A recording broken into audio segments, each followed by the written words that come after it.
Hello and welcome to the Reviews Brothers, where we are yet again taking a look at the GameCube library and picking out 3 games per letter that you might have overlooked for whatever reason. This was actually the hardest one to do so far, as there was actually quite a lot of games starting with the letter S that I could have included. In fact, it looks like most of the GameCube library starts with the letter S. But oh well, there's still plenty to keep you entertained here, so how about I shut up, you press that subscribe button, and we take a look at some games.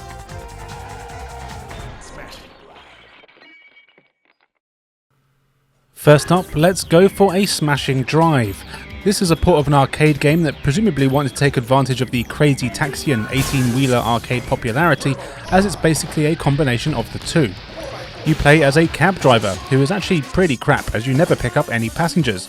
Your goal is to race another mental taxi driver to various places around the United States of Freedom. As you make your way through the various levels, you'll need to contend with regular traffic as well as the usual things you'd expect to see in the roads, but that's where a lot of the fun comes in. As the name alludes to, you can do a lot of smashing on your drive. There's power-ups littered all over the place that will help you get through the stages. These range from boosts that make you go really fast for a short amount of time, an upgraded horn that's so powerful it makes everything around you explode, wings that make you glide off of high areas, and a battering ram that lets you mow through anything that's in your way, as well as an all-important repair icon that fixes up some of the damage that you'll inevitably take. You'll also see what are called risky routes as you're driving. These are highlighted with green arrows and are usually things like ramps and obstacles. If you manage to drive over them, you'll be taken to a new route that's sometimes a shortcut or sometimes more dangerous but has a lot more power-ups. These are really fun to find and often have crazy, wacky things happening, like driving through buildings, over skyscrapers, through aeroplanes, that sort of thing. It's actually important to try and collect as many items and use as many risky routes as you can, as to actually beat a level you need to reach a certain high score. You get points for beating your opponent of course, and for doing those things I just mentioned. Your combined score at the end has to reach a certain amount for you to progress. It's not as easy as it sounds though, and you will likely need to play each of the levels a couple of times so you know where everything is, as well as which risky routes are better to use. You get a few difficulties to unlock, each of which adds a few new tracks to race down, and they're all pretty damn fun. Controlling your car is easy, though it can be a little twitchy, and there was definitely times where I missed things thanks to the controls, rather than me being terrible, though I am still terrible. The graphics here aren't anything too special, they scream early 2000s arcade, which I do have to say I have a soft spot for, but the main thing is that it runs fast and I don't see any slowdown. This is one of those games that got pretty negative reviews, though I really think it's a fun one. It's mindless fun and more importantly, pretty cheap. So if you can handle some simple arcade action, definitely give it a go.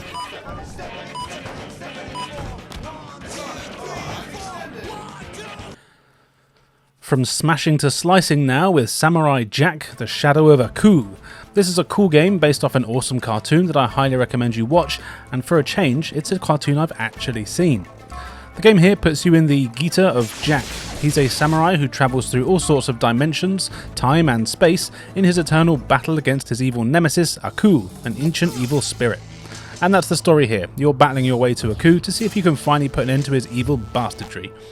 Jack's quest will take you through a number of worlds, each of which has a few levels within it, where you'll need to do some 3D platforming, fight a bunch of enemies and bosses, and rescue any innocent people that Aku and his army of robots have enslaved along the way. The levels here aren't too large, but they are generally fun to play.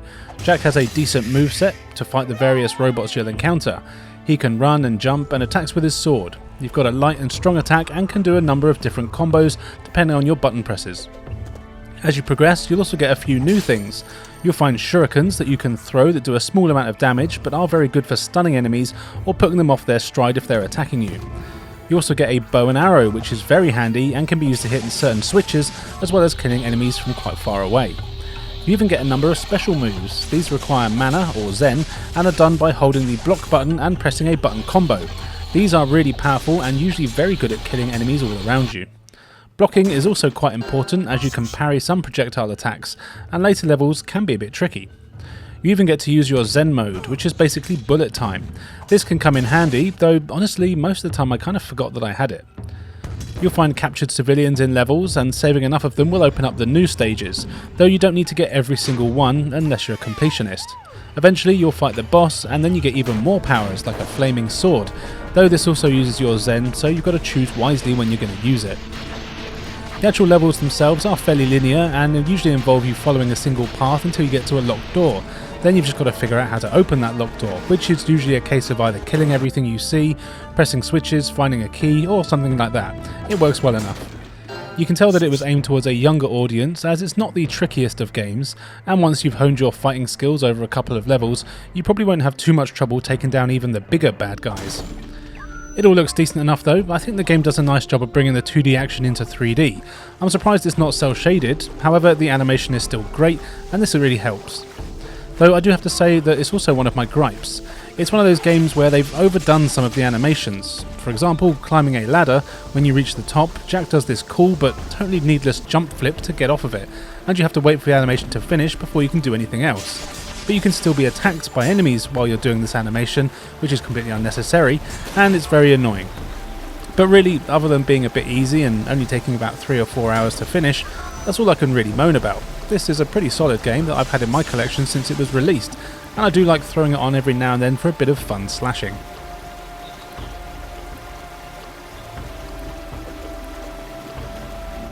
Smuggler's Run Warzones is a driving game made by everyone's favourite naughty people, Rockstar. There's a simple story about the fact that you work for a smuggling company and your job is just to complete the various jobs that you're given, all of which involve collecting and dropping off contraband. It definitely isn't as repetitive as it sounds though, and actually it is pretty exciting if you ask me. There's a few different styles to the contraband delivery mission. The main ones are you choosing from the cars that you've unlocked. These range from ATVs to dirt buggies, fast-looking sports cars, tough trucks that are slow but great for ramming people, and so on. There's about 8 that you can get as you go through the single-player missions. Then you'll be put in a pretty desolate area that's mainly rocky plains. You've got to drive to pick up your contraband, which is literally done by driving over it. Then you've got to follow the marker at the top of the screen to take it to the drop-off point. Sounds easy enough, but it doesn't take long before the authorities are on your ass, and they can be relentless. You'll need to outrun them. Sometimes the contraband can still be delivered while they're on your tail, and then you'll need to lose them afterwards to complete the mission. Other times you've got to lose them before you make the drop. Other missions see helicopters dropping contraband, and you'll have a very strict time limit in which to grab it before the choppers bugger off, and you'll need to get a certain amount of drops within a time limit. Then other missions see you competing against other contraband delivery services, where you'll be racing them to grab the stuff and make the delivery. If they get the goods before you, you need to ram them to steal it from them and try to get to the drop-off point before they ram you to steal it back. It's kind of like capture the flag with cars basically, but it is really fun. Completing missions unlocks more than just cars. You also get new gadgets and weapons for your vehicles. There's no guns here, but you get boosts, mines, EMPs and things like that. Most of the stuff you get can either be dropped behind you and will either help keep the contraband or maybe blow up anyone that's chasing you. The gadgets really do make a difference when choosing what vehicle you want to use for each mission as well, as does the actual vehicle itself. They're all noticeably different to control, and you'll learn which is best for which mission type, as well as which terrain type. If it's a hilly place you want something rugged with good grip, but on the more flat levels you'll want something low and fast. The game looks decent enough, though it's nothing special. In fact, I actually remember it looking way better than this. I haven't played it in about 10 or more years though, but it does look fine. The vehicles aren't too detailed and there's not a lot going on in the environments. However, there is no slowdown and it's a pretty fast game, so I'd rather have that anyway.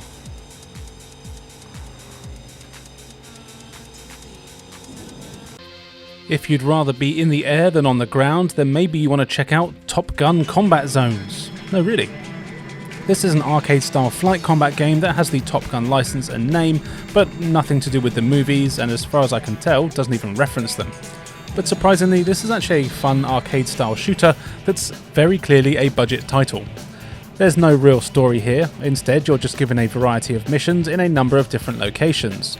All of these missions involve you destroying a certain number of targets, usually within a time limit and without being blown up yourself obviously. Targets include enemy tanks, enemy planes, enemy bases and enemy ships, and that's about it. The variety isn't exactly impressive, but really what else could they have included, I suppose. At the start of each mission you're shown what you need to blow up, and then they let you loose. Your plane is easy to control and actually very responsive. You can speed up and slow down as well as bank hard left and right, though I don't think you can do a barrel roll, which is a shame. At least I couldn't do one. You have a few weapons. You've got your machine gun, which has unlimited ammo, though it can be tough to hit enemies as the range isn't great, and of course you have to be flying directly at them most of the time to hit them, making it easy for them to shoot you back. You have homing rockets, which are decent and reliable. There are non-homing rockets, which are more powerful but harder to hit enemies with. These are mostly good against buildings and ground targets. And then you've got bombs. These are really powerful and of course devastating against buildings and tanks.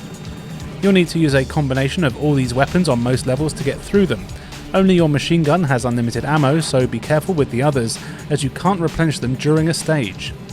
You do sometimes have other things to do, like defend your own base from being destroyed, but these missions still boil down to blowing everything up. You just have to do it quicker and maybe pay more attention to who you're prioritising. The actual levels have a few hills and mountains in them, and you will sometimes have to be careful when you're flying around to destroy the buildings to make sure that you go in at the right angle so you don't end up face-planting Everest. If you fail a mission, you have to start it again, but they only last about 10 minutes or less, so it's no big deal. Completing missions unlocks new planes for you to fly that have different stats and slightly different weapons, which is nice. The graphics here are very basic, and you can really see that it's a budget game. The textures are very low resolution and the models and everything are about as basic as they can get. Also, there is a surprising amount of fog. What is this, the N64? The draw distance is very short, though I will say that I didn't really notice all that much while I was playing and it didn't actually affect my gameplay. This is another game that if you like simple arcade style games, you will likely have a bit of fun with it. Don't expect anything deep, but it does have good enough controls and another game that you can finish in just a few hours, and I'd say it's fun enough for that time.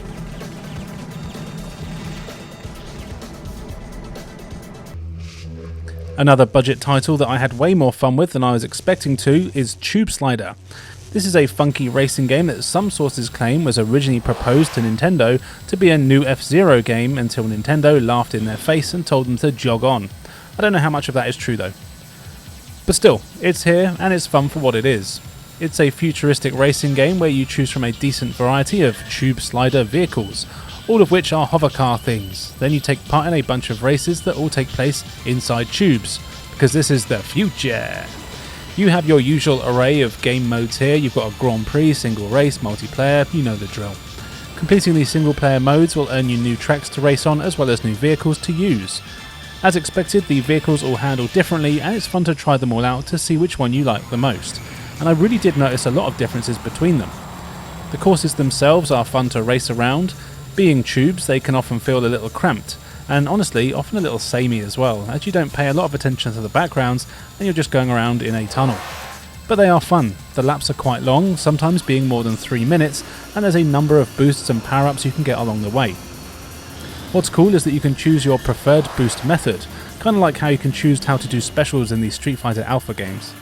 You can either have a boost that is constantly regenerating and you can just use it as much as you want, but you have to wait for it to recharge of course, though even if there's a tiny bit in there, you can still use it. Or you have one that gives you 3 boost slots. This boost is more powerful, but you only get 3 uses and you have to wait for each one to recharge before you can use them again. This is the one that I preferred. There's also boost pads in the tubes that you can just use by driving over them. What's nice is that as it is all in tubes, you don't really have to worry about hitting the sides and you can usually go anywhere on the track, though there are times when there isn't a roof or there's obstacles you need to avoid. Interestingly though, you can't blow up or anything like that, which I was kind of expecting. I do appreciate that. The controls here are surprisingly decent. You can use the shoulder buttons to take tighter corners and the game does have a decent enough feeling of speed. It did start off quite easy, though I will say before too long I was having to retry races a few times as I got used to the courses, and if I chose the wrong vehicle I found that I really didn't stand a chance. I do quite like the music in here. It's got that cool future electro that we'll all be listening to and it fits the game nicely. And it looks decent enough as well. I like the ship designs, although there's not a lot else to look at. It does run at a good pace though and is very smooth. Overall, this is not the best racing game on the system, but it is surprisingly fun and would be good with some friends.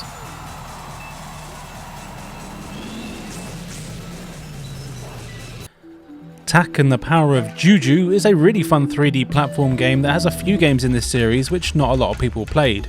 And when I say not a lot of people, I mean me.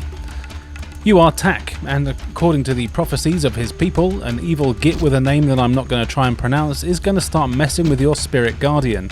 It's all very silly.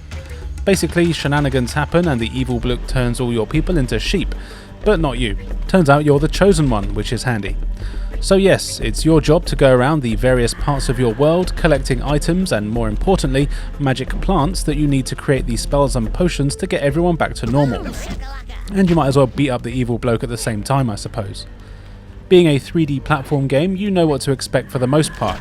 You explore a large hub world that lets you enter the main levels in the game, where you've got to run around collecting as much stuff as you can as you track down the things that you need. Tak can do the usual platforming moves of running and jumping, though he's not got as many moves as most characters in games like this. But as you progress, you'll find various items that will help with that.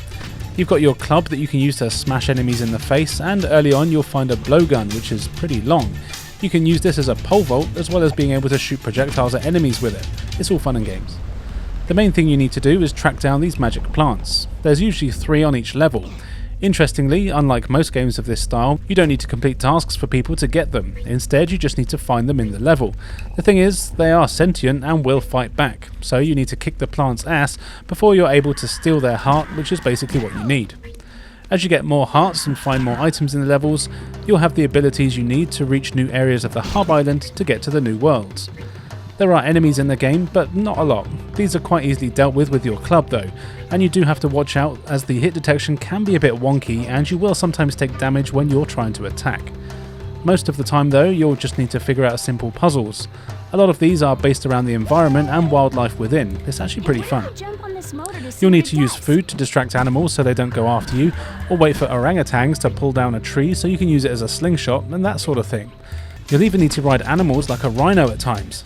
Is this Tak or is it Donkey Kong 128? I can't tell sometimes. You also collect feathers in the levels, and these will replenish either your health or mana, and often give an indication of the direction you need to head in. You meet a few characters here, and I've got to say the game does have a good amount of personality. Tak can be quite annoying at times with his tood, but I just hate characters like that anyway.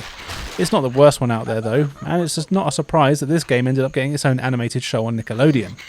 In fact, the graphics here in general are really good. I love the cartoony style and the animation is excellent. The controls are also decent and responsive, and I rarely had them to blame when I died, just the hit detection. But still, this is a fun game, and I'm interested to check out the sequels as well. There's a few games in this series, and this is now the only one I've played. Definitely recommended.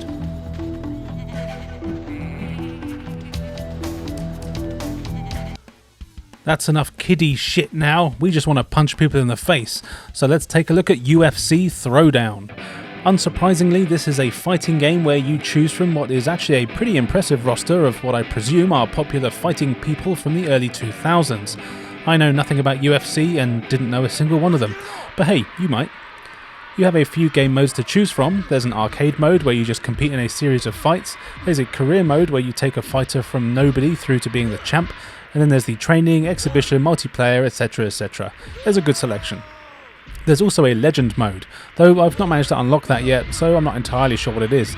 Presumably it'll be opened when you finish the career mode. All of the fights are one-on-one, as that is the way of the UFC.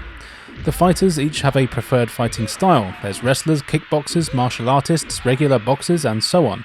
There's even a few weight classes, with some people being massive hulking bruisers, and some being much smaller. As you can imagine, this will determine their speed and power and so on. The different fighting styles all make a difference as well. The fighters each have a fairly decent moveset, and thankfully there's a move list in the pause menu. This comes in really handy as there's lots of different moves depending on the position of your opponent, as well as if either of you are moving, if you're standing still, grappling, or so on. It's actually quite impressive on how much there is in here. And it's actually quite easy to pull off the moves as well, as the controls are pretty good. You can put together nice combos of punches and kicks, or you can try your hand at grappling, trying to slam your opponent to the floor, where you can then either pummel them or, if you're lucky, throw them in a submission move and make them tap out instantly. What's cool is that the fights can last a couple of minutes, but most likely they're going to be over in a few seconds if you manage to get a particularly good kick to the head or get them in to submit straight away. Be careful though, as this applies to you as well, and there's times where I was kicking the shit out of the other bloke only for him to reverse a move of mine and put me in a submission move where I'd instantly lose in about 10 seconds. So yeah, learn to block and reverse. Something that I actually kind of like, that is also a bit of a shame though, is that there's a lot of characters here and they each have their own fighting styles, but they do all kind of feel exactly the same to play as. And when you know a few of the button combinations, you can pretty much play as any character, which is good because it means the game's easy to pick up and play, but also a bit of a shame as it doesn't really matter who you choose, as they're all maybe a little too similar. But still, the fights are fast and frantic and surprisingly meaty. It all looks decent enough as well. The character models are alright, The images they've used in the character select screen are a bit questionable though, and some are not flattering at all. Oh well, I'm sure they don't mind. You only really get one arena to fight in, which does mean it gets a bit boring, and there is literally one type of fight as well. There's no variety, but I guess the same could be said about Street Fighter, which is one of my favourite games of all time. Overall though, this is a cool game to play. The fighting is solid, and this would definitely be a fun game to have tournaments with your friends.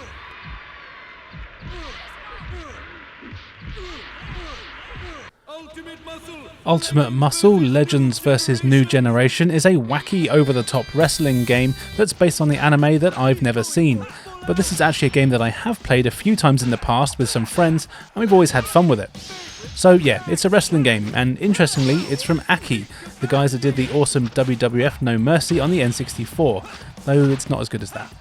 However, it does have enough in common to be fun, and has a few new things to tie into the crazy action of the cartoons. You get a total of 20 characters to choose from, 6 of which will need to be unlocked, and you've got a nice amount of game modes. You can do a story mode where each wrestler has their own story to play through, which involves a lot of wrestling through the various modes, and at times you'll need to choose a partner to fight with you as well. You also have the exhibition matches, where you can do one-on-one, handicap matches, fatal 4-ways, and so on. The characters here are all crazy and have mad movesets. Thankfully, the controls are good, and while they do take a little getting used to, you'll be pulling off crazy specials in no time. You've got a punch and a kick button, which can be tapped for a weak attack or held for a more powerful one. You've got a grapple button, which the same applies to. Also, holding a different direction as you press the grapple button will do a different move as well, and there's a good amount of slams, submissions, and suplexes.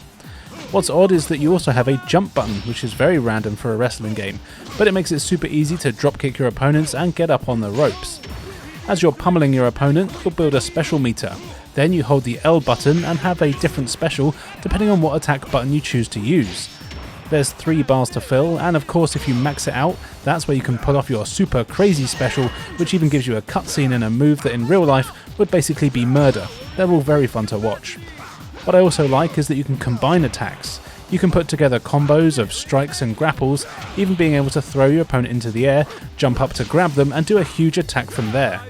These can be tough to time correctly, but they're devastating if you pull them off. They really have done a good job of making the game accessible though, and it's just so much fun to play. You can even get away with button mashing, though I think it's one of those games that if you played it against a player that knows what they're doing, it's unlikely you do very well.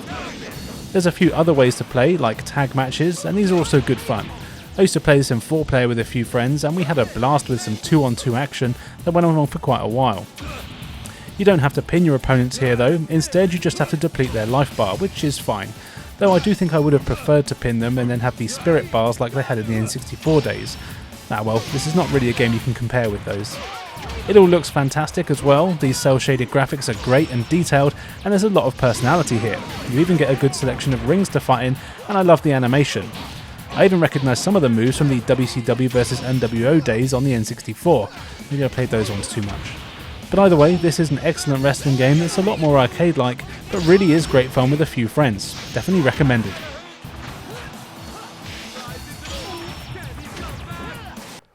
And finally for today, here is the Urbz, Sims in the City. This is an edgy spin-off game from everyone's favourite virtual people-abusing simulator. Unlike The Sims though, the Urbz isn't about creating a person or growing little condiments in your garden. Instead of all that nonsense, the Urbz focuses on what really matters, being popular. And that's the whole premise for the game. You create a character at the start of each game, and then you move to a new city that's divided into about 10 different districts. Each of these districts has a different sort of stereotype. You've got the rich people, the surfer dudes, the artsy types, the hip-hop gang, the bondage lot, and so on. You know, all the social groups. Your one and only mission in this game is to become the most popular person in each of the areas, and therefore the most popular person in the entire city. This is all done in what I presume is sort of like Sims gameplay, though I've never actually played a Sims game, so don't know for sure. You start out with a small apartment and just a few hundred simoleons, which is the stupid name for the currency. What you want to do is head downtown where you can interact with the various people that are hanging around. You'll want to talk to them, tell them jokes, play pranks, spread gossip, show off a bit, that sort of thing. Each character you meet is different though, so you've got to make sure you're doing something that matches their personality type. For example, you don't want to do a funky hip-hop handshake with a posh bloke, and likewise the goths won't be interested in you telling them about the latest fashion show that's happening in another part of town. So it's important that you try to blend in, and this even means that you need to change your clothes to match what they're wearing. So you'll need to get a job to earn enough money to buy the clothes, accessories and stuff to kit out your house with. There's a variety of jobs you can get around the town, and pretty much all of them involve a minigame. Do well at the minigame and you'll earn enough money so that people will like you more because you're good at your job and you have money. You know, just like real life. And you'll want to do each job a few times to get better at it, as this will open up more opportunities at that workplace, giving you better jobs there and earning you more money. As you build your reputation, you'll gain access to new areas that you weren't allowed in before, as you just weren't cool enough. This is where you'll meet even more people and repeat the process to get them to like you and increase your star rating. Eventually, you'll be plastered on TVs, posters, and even on the radio. You get some help along the way from the Black Eyed Peas, who are your friends first, and they teach you everything you need to know about being cool, because this is the early 2000s. As it's a Sims game, you also need to look after your character. You'll need to eat, sleep, be entertained, and even shower and take a shit every now and then. You get bars that tell you how your sim is doing, and you'll need to keep your stats high if you want to make sure you have the best interactions available. So, although it's tempting to stay out at all times dancing the night away, every now and then you will want to take a few days off to sleep, eat and have a much needed shower. And basically that's it for gameplay. You just keep doing the grind until people like you enough and you're the king or queen of the city, but it's actually a lot more fun than I've made it sound. It's not a quick process though, and it does take a while to earn the money that you need to get the stuff you need to impress the people you don't want to impress, but you kind of need to. Certain characters and events only happen at certain times, so you've really got to pay attention to what you're doing and when. Controlling everything is easy enough. You don't directly control your character, instead you move a cursor around and can queue things up to interact with, which is handy as you can tell your character to basically do 5 things and then they'll just get on and do all of it while you're deciding what to do next. It looks good enough. I actually quite like the graphic style of the Sims games, and there's always a lot of cool animation in here as well. Sometimes I would wonder exactly what I needed to do, and having to repeat the same minigame over and over can be a bit tiresome. But actually, I had a lot more fun playing this for the 3 or so hours that I sat down with it, and I'm actually quite tempted to go back to unlock a few more parts of town. What's also good with this is that it's a game that really can appeal to most audiences, and you can even play it in 2-player. I've got no idea how that works, but I kind of want to try it. So yeah, if you like The Sims and you've always dreamed of learning how to be cool, this game can teach you everything you need to know.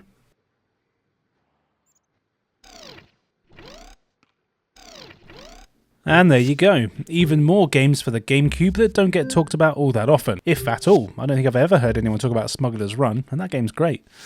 As always, let me know what other games I could have included. It was actually hard to narrow it down for the letter S, as there are more great ones for that letter that I'll need to find an excuse to talk about in the future. On screen now you can see where you can follow me, so why not do so? I've got loads of great content for everyone to enjoy. And now all that's left for me to say is thank you for joining me, and I'll see you next time.